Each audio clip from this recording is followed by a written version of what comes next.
Hey, are we rolling?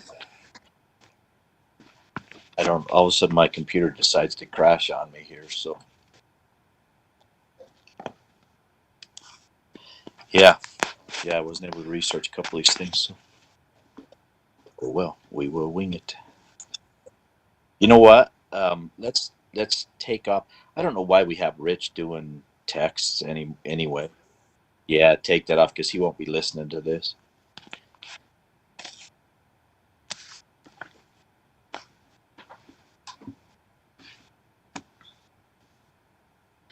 I think the only reason we did it was just a courtesy at the time. But if you think about it, they got to be on a computer to be watching the YouTube anyway, so they could just write into you through the YouTube or whatever, you know.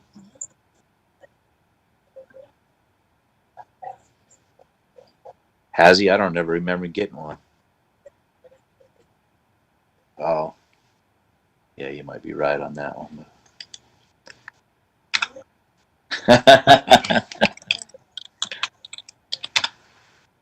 Yeah, I don't know what's up with my computer, man. Oh, yes. Oh, maybe it's the system then.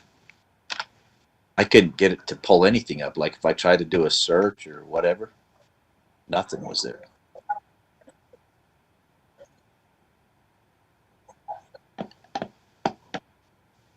Yeah, I was trying to find these two ordinances, like this one that they're going to argue today has been amended twice, and I was able to.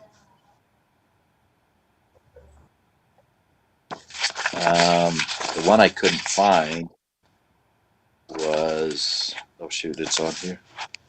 Um, are you still there? It's ordinance 577 in 2000.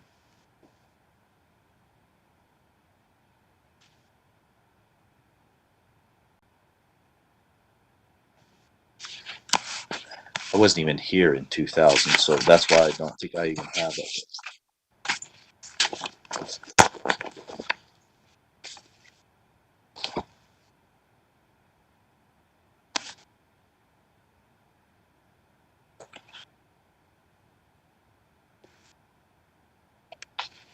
577.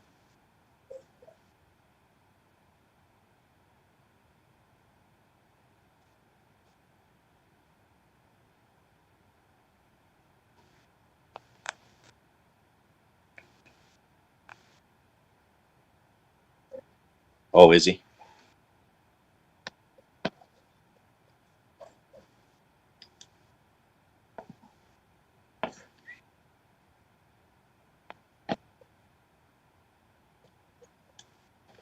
Great. And now we're going to overload it even more.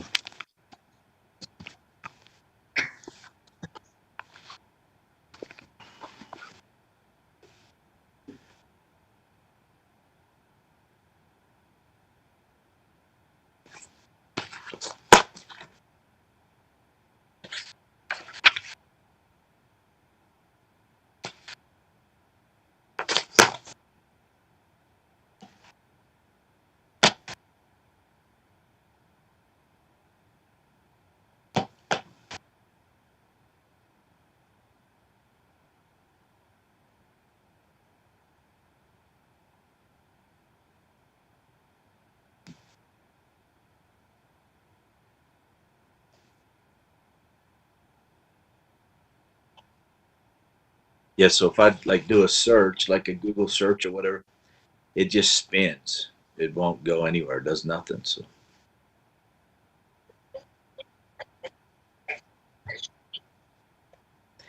yeah, you'll have it in that. I don't think I have that one program, but it's got to be in there somewhere. Yeah,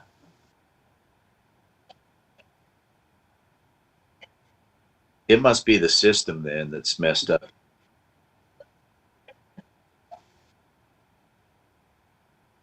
No, I'm good.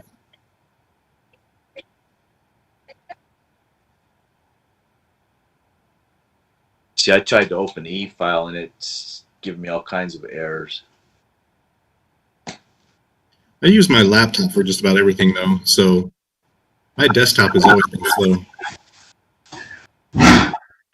Yeah, I panicked and had to use my iPad because my one in the office here is just not working. Good morning. Good morning. Can you hear us okay? We can hear you and see you great. Oh, perfect. I don't know if that's a good thing. Seeing my wife Ah, you're good. I'm Steve Brooks. I've spoken to your wife on the phone. We've never officially met. Online right now is Bill Kobape, who is our city administrator, and then Shaylee's our city recorder. And this is being broadcast from the courtroom downstairs where it's a public hearing. We had to make that available. I don't know that anybody would get on, but it's there in case they do. Oh, Shaylee, we need to record this too. Can you hit your record? Okay. All right. So that's all we have so far is just us four, and Jeff, Woody, and Mike Eggett will be joining us as well as Craig Call. So once they're all on, we can get started. Thank you so much for putting this all together. Sure. Wish there was an easier way, huh? Just wave a magic wand and say it's done. Well, given the snow, this isn't a bad way to do it. So. No, I had to come in from Brigham. I got nervous last night thinking if there's heavy snow, I better leave early. So Yeah. It wasn't bad. They were still clear. So Okay. Well, hopefully it's not on your way home. yeah. But I'm not in a hurry on that one. I can take my time, so it's no biggie.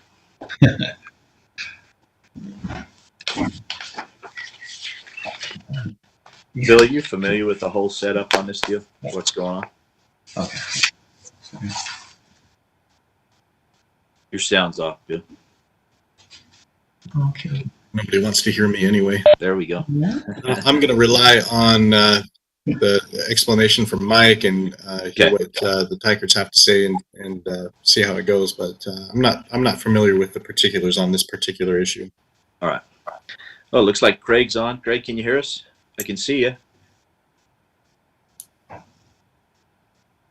Good morning, Mr. Call. Can you hear us? And I have Jeff, you there? You're muted, Craig. We can't hear you.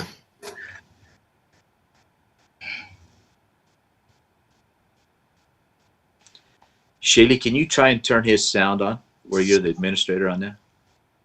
See if you can turn it on.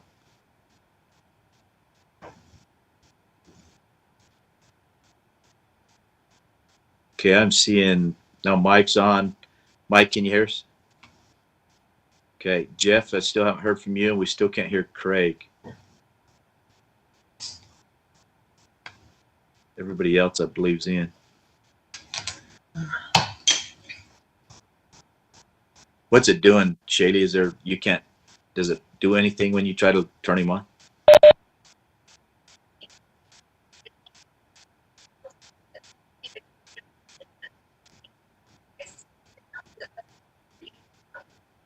Okay.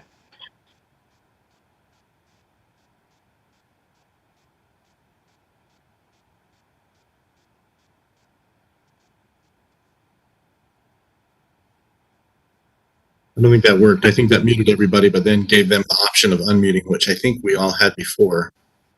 So.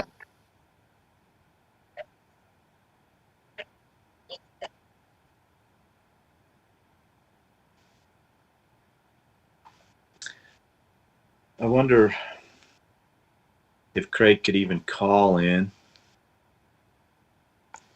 I could put him on speaker on my phone. Yeah.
Technology, am I right?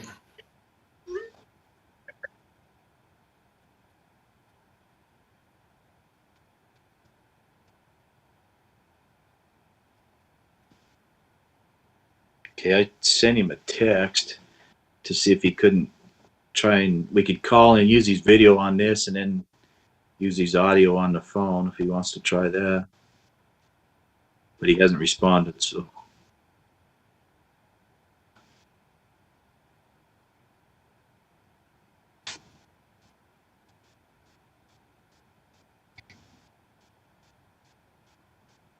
Did we ever hear from Jeff either?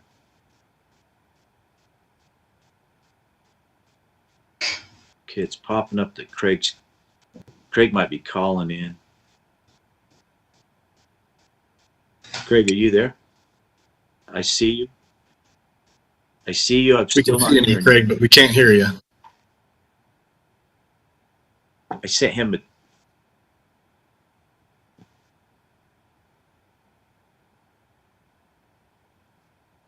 I don't know.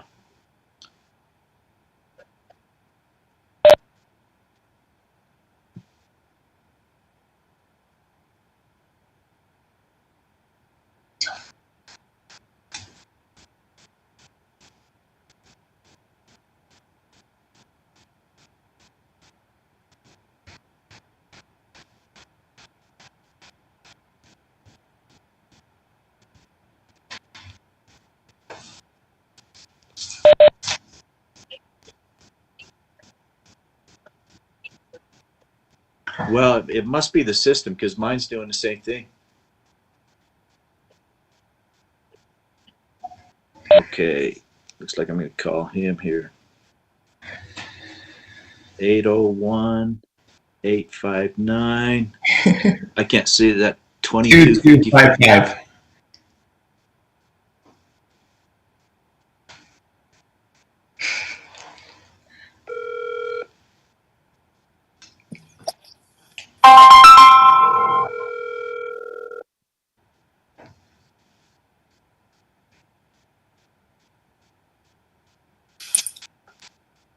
So, Hi, Craig.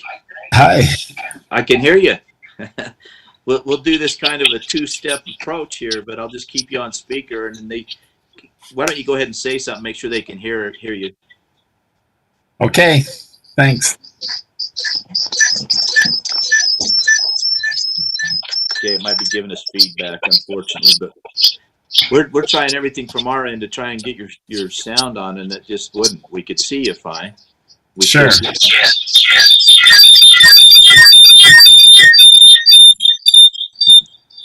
So, Steve, you just need to put your speaker on mute or turn your sound off.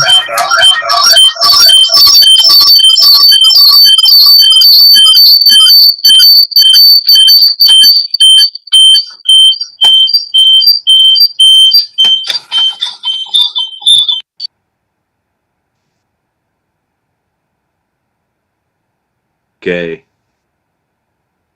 I don't know how else to do this. Are you still there, Craig? I'm not hearing you on the phone now. I'm not hearing him at all. Oh, there we go. So I'm on.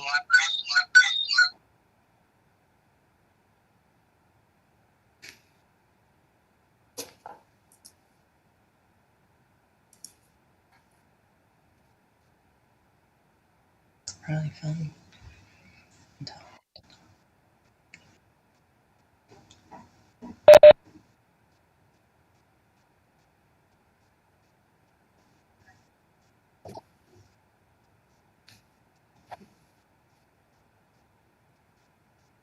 That might be better since you're not going to talk, and then you can mute your the video.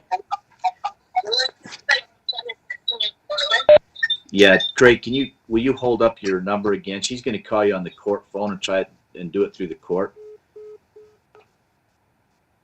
Okay, Shayla, he's holding it up. You ready? 801-859-2255. all this tech, and we're still relying on Craig to hold up a log pen and pencil pad with his phone number on it. That's great. You know what's great is that we could really just have a whole conversation about Craig, and he wouldn't be able to say anything to defend himself. He We must could be talk hearing about you there. We can talk about the Northern Utah Model A Club, and I know he's got a big barn with a couple of cool old vehicles out there.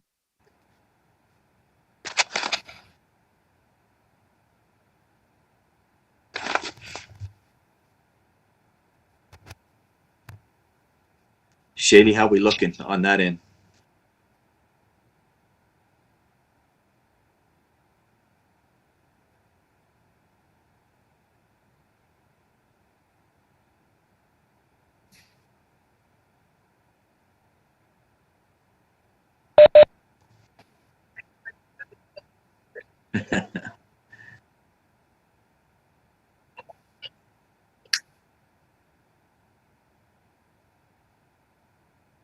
Jeff, what can you hear us? I can see you, but I haven't heard you yet. We can't get his system to work, so he's just going to join me in my office. That's okay. They're just right next to each other. We'll just have him go in Mike's office. I can see.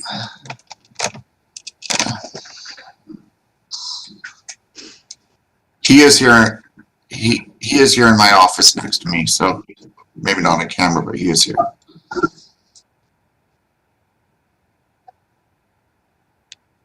It was 859, wasn't it?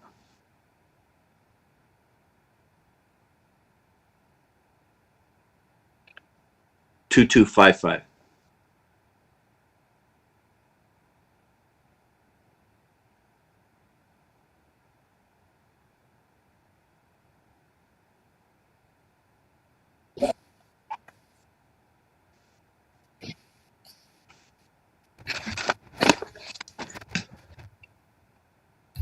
Okay, we should be good.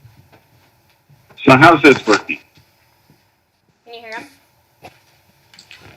Yeah. Okay. It's not really good, but we can at least hear let him a me- little bit. So I gotta move everything. There's like no microphone right here. Hold on one sec. you're fine. You're fine. I 'Cause I think can- we'll be okay. Move this over here.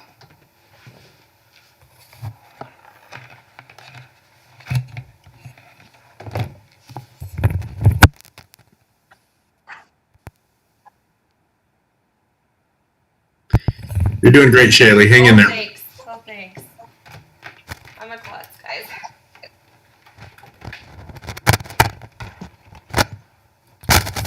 Okay. That should be better because he's like right next to the laptop. Can you hear us okay now, Craig? It's a little faint, but I can hear. Yeah. Okay. That's the same with me. Is everybody else good with Craig on that? I can hear him. Okay. Craig, just as an FYI for you, just where it is a public hearing, Shaylee is downstairs in our courtroom. That's where we consider that our open meeting forum, and this is being broadcast on YouTube as well. So if anybody wanted to log in, but I mean the host site is here in our building, and it's downstairs, and that's open and going. So we're good to go. Okay. Well, thanks for the help with the technical difficulty. Oh, Shaylee, you can't mute yourself. Yeah. But we can't hear Craig if you mute I yourself. should have known that. Sorry. Go ahead. Sorry, Craig, you better go again. We didn't hear any of that. Is this working now? Yes. Okay. So today is Thursday, the 17th of December. My name is Craig Call. I'm the Land Use Hearing Officer for Riverdale City. And this is a hearing involving a request that Scott and Lisa, is it Tykert? Did I pronounce that right? Doug and Lisa, he was asking how you pronounce your last name. He wanted to make sure he said it right. Oh, I didn't realize we were on mute. I'm sorry. okay. It's Tykert. Think of tie and curtains. Perfect. Tykert.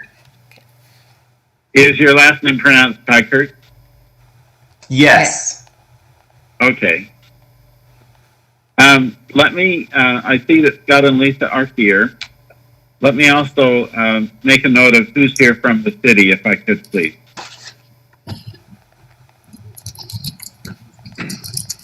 Yeah, I'm Steve Brooks. I'm the Riverdale City Attorney. All right. I'm Shaylee. I'm the Riverdale City Recorder. All right. I'll go ahead. I'm Bill Kobabe. I'm the city administrator. All right. And then I'm Mike Eggett. I'm the community development director. And I'm Jeff Woody. I'm the building official.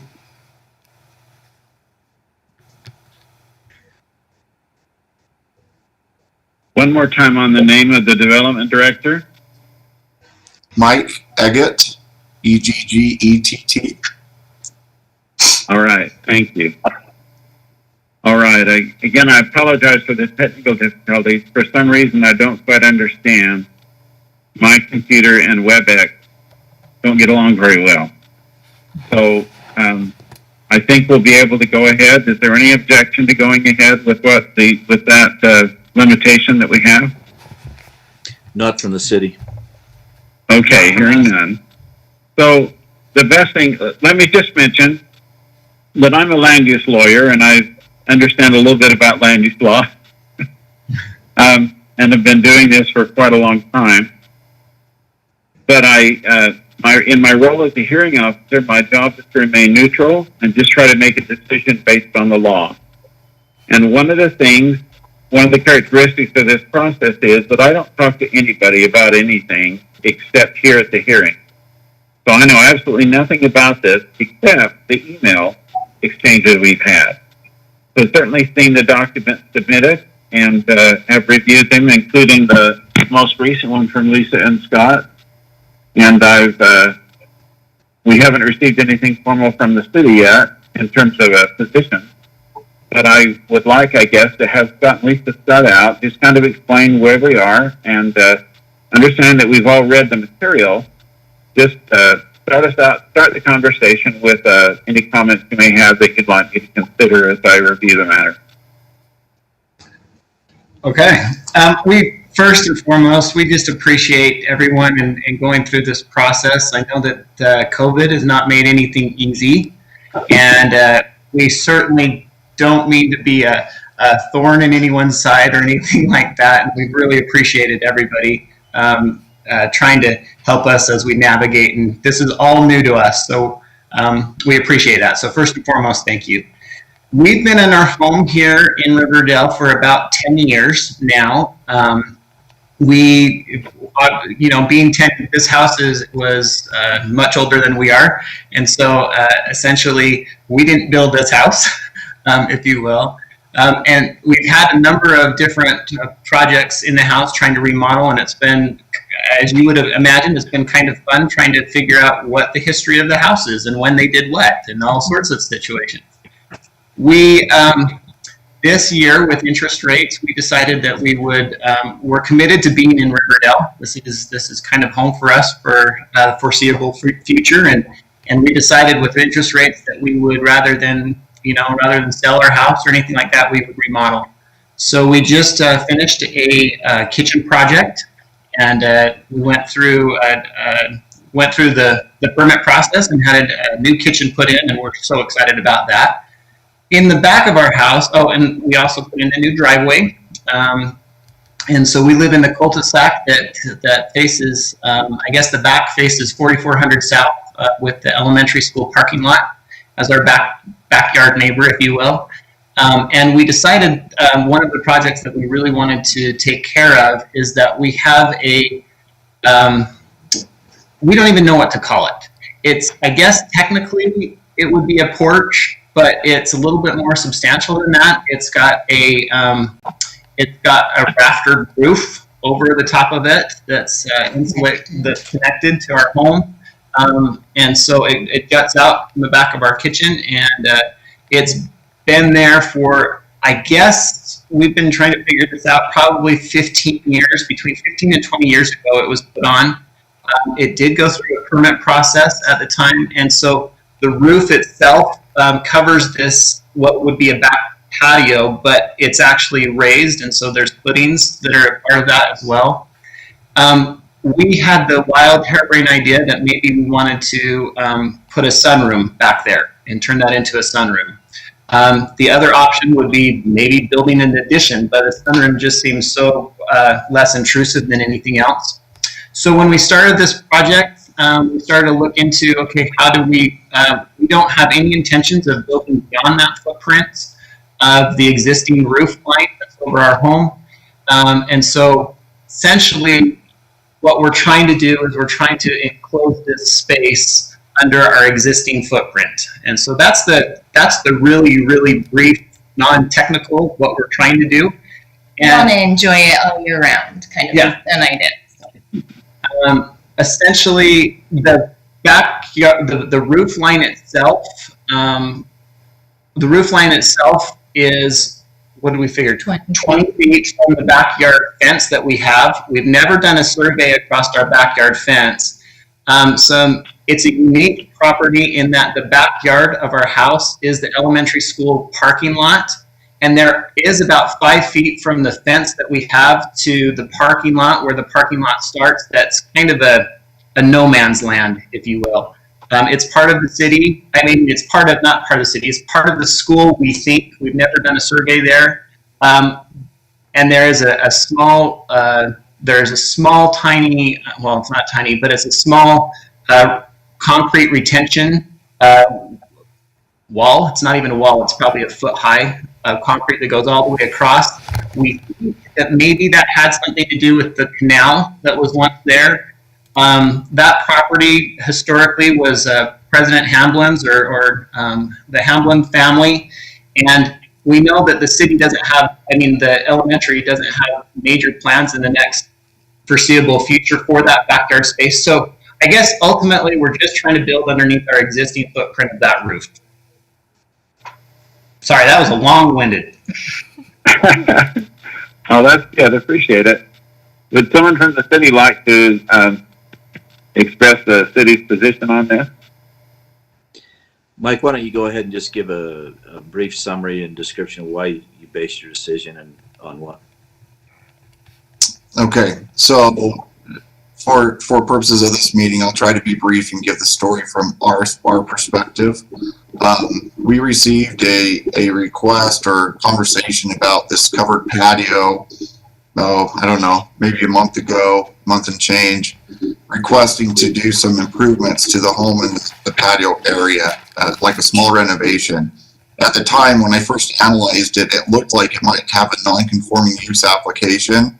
So I went the direction of explaining it as a non-conforming use because the setback for the zone in the R18 is 25 feet in the rear yard setback, traditionally. And this, they indicated had been set at about a 23-foot setback, so it was encroaching 2 feet in that rear yard setback. So at the time, I advised them that per our code for non-conforming or non-complying structures, you can still rebuild and renovate your structure as long as you don't increase the roof line or change the footprint of the building. And that's what the email communication back and forth was, thinking that this was just a renovation of the home, and that was the extent of it.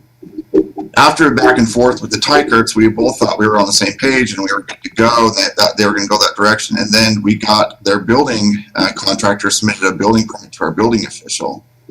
And as part of that submission, the request was to enclose the covered patio. And our building official hit pause and brought to me and said, we can't do this. There's a zoning code that says that you're not allowed to enclose a covered patio.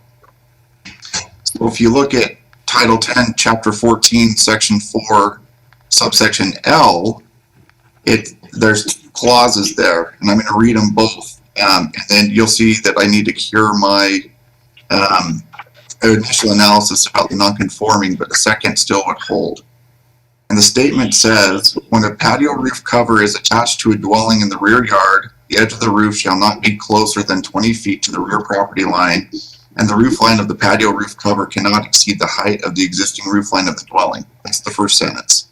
Second sentence says, any attached patio roof that is lower than 30 feet to the rear property lot line shall not be enclosed with walls in any manner so as to make the patio interior habitable space.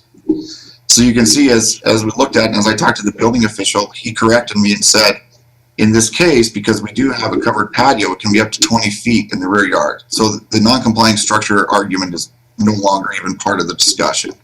It really comes down to that second statement wherein it says that any attached patio roof that is lower than 30 feet to the rear property lot line shall not be enclosed with walls in any manner so as to make the patio interior habitable space. So at that point, Mr. Woody said, we've never done that before. We don't allow that. We can't allow it. The code's very explicitly stating it, that it's not to be enclosed as habitable space. And obviously the Tykerts felt like they were kind of stuck because they had ordered, per an email we received, they had ordered some materials and started the process and felt a little bit stuck with some money that they had put forward for the project. And now they were caught in the middle of the code being what the code is. But obviously we, as a city, don't feel like we can bend the rules given the unfortunate circumstances because the code is very clear in our perspective of what the expectation is. And so that's presently where we sit. It comes down to that statement and our historical application of that statement in all other instances like this. I think that's it, Steve, unless there's anything more that you feel like I missed. No, I think that's good.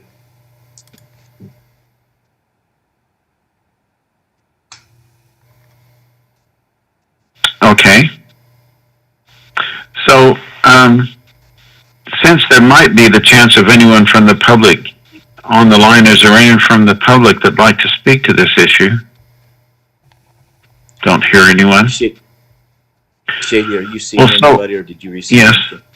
Okay. Sorry, he's just asking me if I've seen anything, so I don't have emails or nobody has been here either. Okay, and the neighboring property owners were notified of the meeting, right? They were. Yes, okay. So, it seems like, from what I can understand, I read the material that Scott and Lisa submitted, and then I went through and read the ordinances again myself. I also reviewed the state code about variances. So the way this breaks down is, there were three different ways to come at this. One of them was to consider the existing patio to be non-conforming. I think it is, but I agree with Mike that the provision of 1014.4 seems to provide a special language that seems applicable to this case, although clearly the word lower, as Scott pointed out in his material, probably should be closer. I know that there's almost an indefensible fact that lawyers never make mistakes. And so I certainly wouldn't rule out the possibility that a lawyer might have drafted this and missed the language. But I think a lot of it has to do with Word as a electronic process and how it completes words. And I know that if I had tried to dictate this onto my cell phone, who knows what it would have said. But if we assume the word lower means closer, then what it says is any attached patio roof that's closer than 30 feet to the rear property line shall not be enclosed with walls in any manner so as to make the patio interior habitable space. I mean, for a moment, a few minutes ago, I got a glimmer of hope thinking that maybe the code would allow the roof to be non-conforming, but the actual enclosure itself could be moved back a few feet under the roof and meet the technical requirements of the code, but it doesn't appear that that's possible either under 1014.4. So that leads us to another. We have the non-conforming option, we have the actual reading of the code option, and then we have the variance option. And I know that Scott and Lisa have mentioned, have done what they need to do to qualify for me to consider a variance. And the state and the city codes are somewhat the same, but let me just read the state code and what it says. It says the appeal authority may grant a variance only if literal enforcement of the ordinance would cause an unreasonable hardship that's not necessary to carry out the general purpose of the land use ordinances. Second, there are special circumstances attached to the property that don't apply to did not generally apply to other properties in the same zone. And three, granting the variance is essential to the enjoyment of a substantial property right. possessed by other property in the same zone. And fourth, the variance will not substantially affect the general plan and will not be contrary to the public interest. And fifth, the spirit of the land use ordinance is observed and substantial justice is done. Now, these move from the specific into the very broad, general, subjective. But let me just if I could for a minute, these items one at a time, because it appears to me the variance is the only way to do this. So the first question is, does this impose an unreasonable hardship? And I can give you some impression. My experience with the court cases and the type of issues that have been settled with variances and have gone on appeal to the Utah Court of Appeals and to the Supreme Court require that this be, the word hardship often doesn't get defined very much because we get down to the substantial property right language in item 3. But I think if I were trying to articulate what we've heard from Scott and Lisa, that it's unreasonable because of the nature of the property, the fact there are no backdoor neighbors, it's just a schoolyard, a parking lot, that the setbacks really wouldn't damage anyone if they weren't strictly enforced, and that it would be very reasonable to ask for this allowance of a few feet so that the patio could be enclosed as far as the variance language is concerned. Have I said that about right, Lisa and Scott? I think so. Okay. Number 2, there are special circumstances attached to the property that do not generally apply to other properties. I think the next door neighbor being a school makes it somewhat special. The fact that the patio cover now is non-conforming makes it unique because it doesn't conform to the ordinance now. And so I think if the other requirements were met, I think we could get past that one. However, my hang-up is item 3. Is there a substantial property right involved in being able to enclose the patio? It seems to me that the city council, when it amended the code to prohibit the enclosing of a backyard patio, made an ordinance that generally applies to all properties. And in that particular case, it's hard for me to understand how whether or not you can enclose a patio involves a substantial property right, the way the courts have defined it. Any thoughts on that, Stephen, Lisa? Or Scott, excuse me? I guess this is my naivety. I guess one of the questions that I have is, would we be facing this same kind of challenge if we were building an addition? And if the addition were built underneath an existing roof line, patio becomes somewhat, the space is really a difficult space anyway, because I'm not sure that it actually would be considered a patio. It's not. So I guess my question is if we were going forward with an addition underneath an existing roof line, 25 feet. it'd be 25 feet. So, But if we enclose this, it's 30 feet, if I understand right. So what can we do? yeah. Is it 25 feet or is it 30 feet? Well, tell me how far back is your main house, the back of the main house from the property line? It's going to be 20 feet 20, plus. 30. Well, I don't know. I don't know. 40? We'll find out real quick. Well, see, if it was 40 feet from the back of the house, without counting this area under the overhang, then clearly under the law you have 15 feet to build in. And I don't think there would be much question about that. If you build an addition, that you could build it, you could fill up the space up until 25 feet. Is that true, Mike? Yes, that would be correct. The main structure could be up to 25 feet. That's correct. Okay. From the rear property line. So, How is that? I'm sorry. but the code seems to say, and Scott and Lisa point this out, and it seems to make sense. The code seems to say, however, you can't expand the house within 25 feet if it's already under a patio roof? If any of that area is already under some kind of a patio roof? Is that the way you read it, Mike?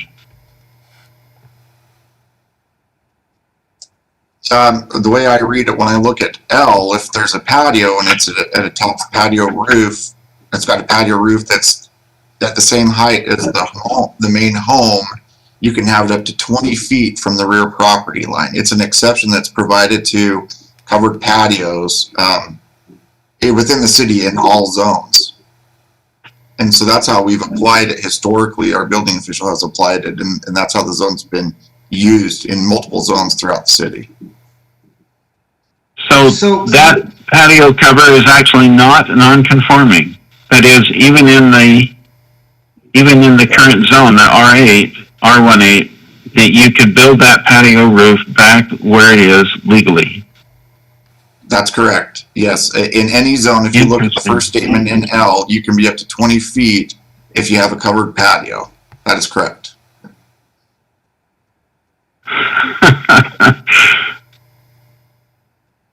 So, I mean, I'm trying to understand the language. So, if Steve and Lisa tore down the patio roof, and for 5 minutes it wasn't there, and then started to build back an addition, they could then build the addition to be 20 feet from the property line, 25 feet from the property line.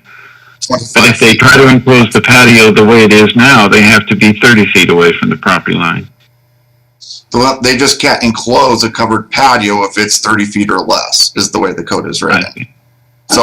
But if they tore down the patio roof, then they could build back a structure that was 25 feet away.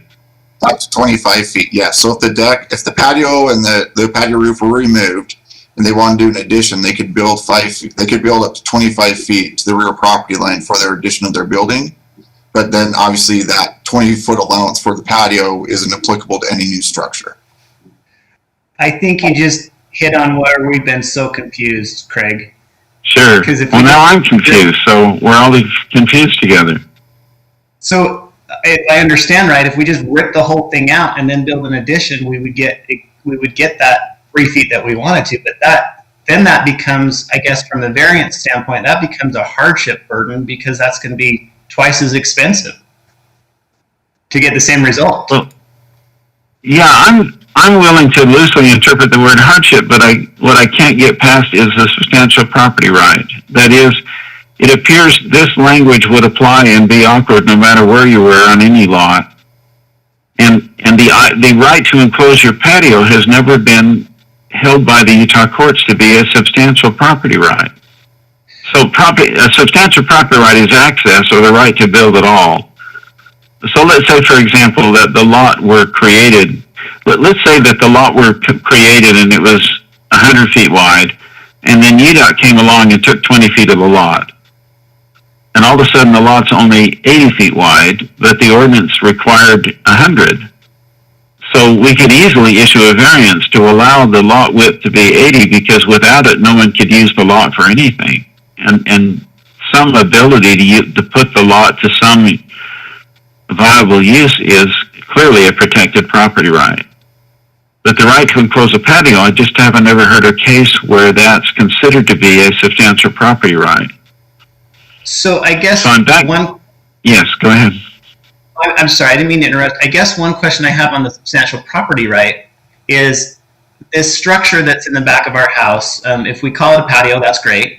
There's an existing patio underneath it. So somewhere between 15 and 20 years ago, a permit was pulled to put this roof on over the top of it. And so now we have like two patios, I guess, or a deck on top of a patio that's covered with the roof. So this structure, I mean, at some point it needs to be replaced. It's going to need to have service. So does the maintenance of an existing structure that's been pre-approved qualify for a property right for the homeowner to fix? Well, in this case, it doesn't need to. The right to continue a non-conforming use is a substantial property right. And the right to continue to occupy a non-conforming structure. So if this patio had been built in such a way that it would no longer be allowed today, your continued use would be a substantial property right, its use as a patio. But I guess I understand from what Mike has said that the patio could be built today within 20 feet of the back property line. It just couldn't be enclosed. So the problem I have is, and another part of the law says that the laws need to be reasonable. They can't just be arbitrary and capricious. That they need to be, when you have a conflict in the ordinances, if there is one here, it needs to be resolved in a way that that benefits the use of property if it's possible to interpret it that way. So let me just make sure I understand. So if you enclose the patio, it's the roof line, not the wall, that's within the 25-foot setback? So the actual wall of the enclosure under the patio roof would be 25 feet from the property line or more. Is that true? We would like to get as much space underneath the roof line as possible. So, I mean, we could do it both ways. We talk with contractors. We could pull the wall back underneath the roof line, or we could go flush, 25 feet. or we could go flush with the roof line. So both are options. We'd like to get as much space with that as possible because we feel like it'll improve the value of the property if we get as much square footage as possible. And it's not extending the square footage, it's the same amount that's already there. So how many feet do you estimate is the difference between the existing patio roof if you just brought the line down straight from the face of the roof, or the normal overhang there is, and brought the wall down where you'd like to build it? How much space would there be between that new enclosure and the back property line? The roof line is 20 feet from the back property line right now. So if we were to put an enclosed wall right with the roof line, it would be 20. But we proposed, if we needed to, 23 or 25 feet. We prefer 23, but we can go 25. Okay. Well, that's interesting. 30 feet, it wouldn't make any sense to build it. It would just be this really skinny, it wouldn't be worth it. Well, and in that case, we just come back and say, hey, we're going to rip this all down and save up our pennies and ask for an addition in the future. Well, the other thing, and I guess I'd like to invite the city to help me think through this. I certainly want to respect the city council's enactment of their ordinances. I don't have the authority to ignore the city council's ordinances.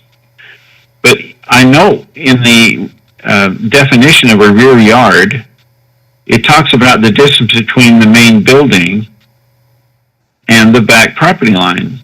And thus, that doesn't seem to take into account the overhang.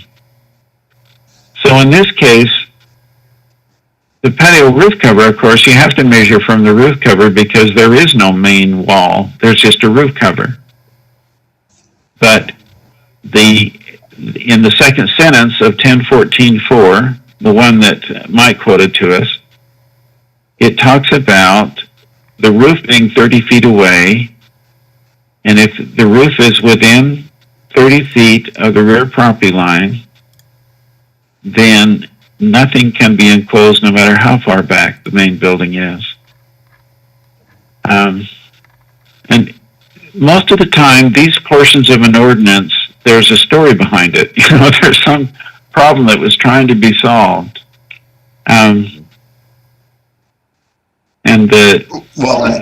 Craig, if I could clarify, it's a patio. It's not any structure. It's just a covered patio roof that can't be enclosed. So obviously a normal structure could be up to 25 feet still.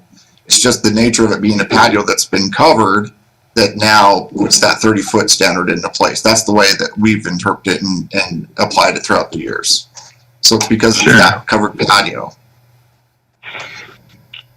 Is there is there a discussion that could happen in terms of what a patio roof is? I mean, my first thought with a patio roof in normal circumstances, a patio roof would probably be some sort of aluminum siding, some sort of non-substantial structure. Ours is, this is part of our roof line now. This is tied into, the gables. We have trusses going across. We're not talking about we're not talking about corrugated aluminum siding. We're talking about a legit trussed roof. Would that impact anything with the definition of what a patio roof is in 1014.4? Because the patio roof could be subject. Well, the first sentence actually significant what that idea reveals to us significantly is that you're a good candidate for law school. I don't know. That's kind of you. Because parsing words is what we do. Mike, you were going to say, excuse me.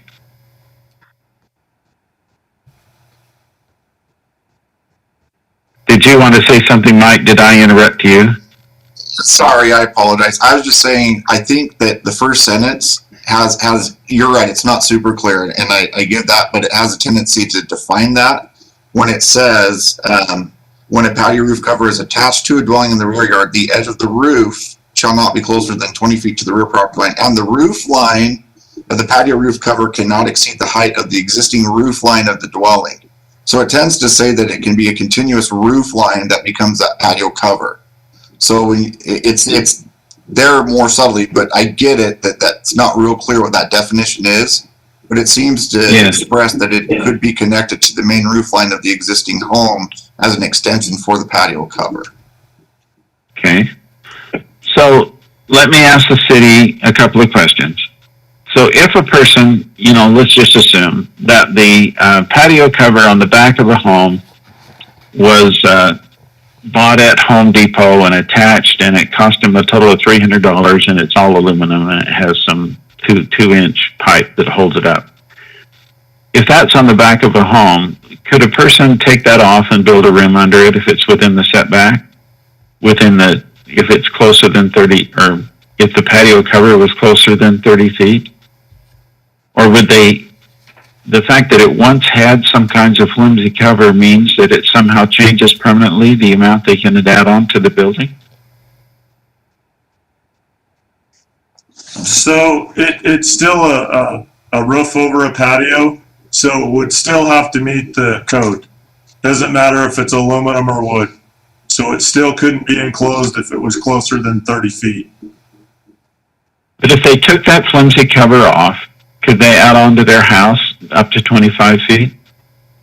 Yes. If they meet their minimum rear yard setback, then they could add on to their house, yes. But they can't do it if they don't tear the flimsy cover off. So it's gone and there's no roof over the patio anymore. Or any cover as it's written. And I think that was one of the concerns the city has, is we wouldn't want to allow a foothold in here, and so somebody does exactly what you're saying, go put the cheap roof on or whatever, extend it to the 30 feet and then want to enclose it in, and it's kind of a backwoods or a backdoor way of circumventing the setbacks. And so instead of going from the 25 feet, now we have to allow the 30 feet because they put this roof in. And I think that's where we were a little bit concerned, is it's going to cause too much inconsistency, or it would allow a way for somebody to circumvent the overall setbacks. Well, this is helpful. By the way, Scott and Lisa, Mr. Brooks was in Riverdale when Brown's Fort was founded. He's been there a very long time. I actually live in Washington Terrace, but it's right next door, so. Was there a roof covering on Brown's Fort? I'm a little confused. John Brown had some unique property rights way back when. Tell me, Steve, if you were around when this was enacted, and it looks like it was last amended in 2010, help me understand once again what the council was trying to accomplish here. You know, and I'd like to answer you, Craig, but I suspected you might ask me that. I was here in 2010, so I did go back and pull that ordinance because that would have been one that I wrote up. But I'm not sure why that was referenced as an amendment to this code section because it doesn't go to section L. It ends at section K, and it didn't affect section L. So the other one was in 2000 or whatever that one was. And we were unable to pull that up this morning because our system's down. So, and that was before my time. So in defense to me, Craig, I did not write this one. Thank goodness. But what their intention was. I think it's exactly what you said earlier. Generally what we see when you get some strange language that's kind of unique here, something happened. And so they wrote this to avoid whatever that was at that time. And I don't know what that was. It was before my time, and I really don't have an answer for you on that one, Craig. Steve, and if I could add just what I've seen, this is the third city I've worked in, and what oftentimes you see is inflexibility with setbacks. And ironically, I think the city council in providing this 20-foot setback was trying to create some flexibility to a property owner to have more rights, to have an extended patio and even a covered patio for the benefit of the property owner. So it was actually probably meant to be a benefit to most residents in the community. But obviously in this situation, it's not. So they're trying to give people more deck space, but with the one caveat that it not be habitable enclosed space because it still would then be a violation of that setback. So it was kind of this middle ground the council seemed to be presenting to the public. That's how it feels to me in looking at other codes I've worked with in other jurisdictions I've worked in. No, I agree. Okay. I agree, but something happened. That's why it was written, that little section thrown in there. So.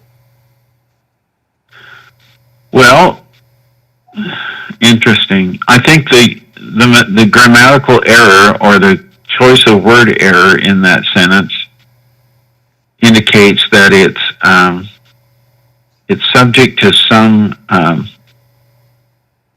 reinterpretation.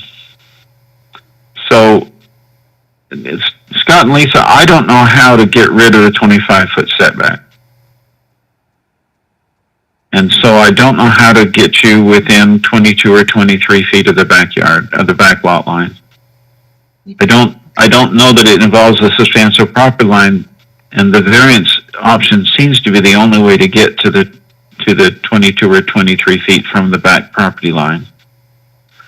However, I don't see, and I'm going to launch into lawyer language here, I don't see a legitimate public interest in interpreting this to mean that if you enclose your particular patio roof, that you can't do it within 30 feet of the rear lot line.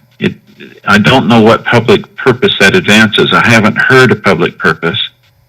And because we don't know much about the origin of this particular phrase in the ordinance, except that it's misworded, it seems to me logical and reasonable to interpret that to mean that in your particular case, where your roof is so permanent and part of the roof line of the building, that you may put a wall under that roof and enclose it for habitable purposes, but that wall can't be closer than 25 feet to the rear property line. Now that would make the enclosed space narrower, and maybe it would make the extension over the edge of that 25-foot wall would be, several feet, and maybe you might think that will just look ugly, and you don't want to do that. But I'm just thinking out loud here, Scott and Lisa. What is your impression of my discussion here? I think we would be thrilled if we could do even within 25 feet. The 30-foot was something that it wouldn't even make any sense. But within 25 feet, we'd be happy with that. It might look a little strange having an overhang with the roof line, but at the same time, we would take 25 feet. We don't want to tear off our whole roof just to put a roof back on.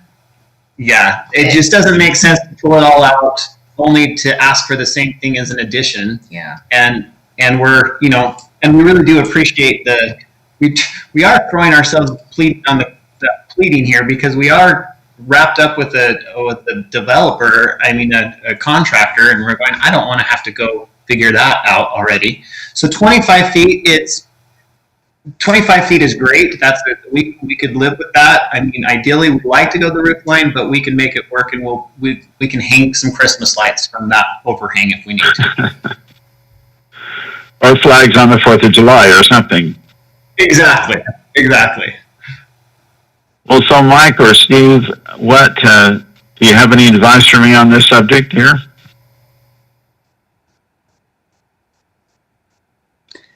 Mike, do you want to take a stab at it, or do you want me to? Steve, I trust your guidance on this one.